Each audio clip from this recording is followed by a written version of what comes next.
Welcome back, fellow coders. Jared O'Leary here with BootUp. In this video, I want to show you a neat idea. So if you've been to our website, bootuppd.org, you may have noticed a bunch of different projects in here that have like player controls, like an amazing maze game. If we scroll a little bit further down, we got the blinking maze game.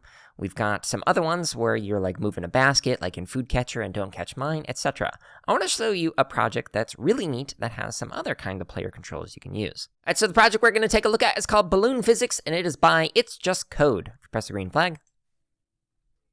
Okay, so we've got our balloon here, and we can actually use a joystick to make it so that the balloon moves, or we can use like the arrow keys like this, and notice that it's like slowly falling down.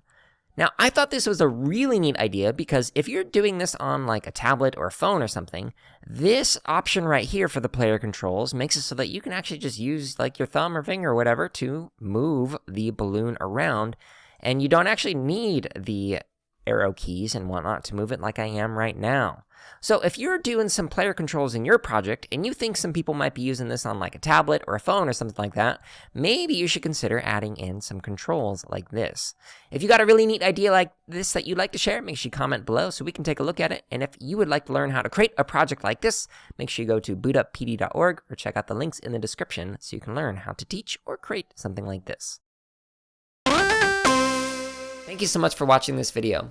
Let us know something that you learned or created in the comments below. And make sure to subscribe, like, and check out the links in the description for even more free resources, such as videos, free lesson plans, and our podcast.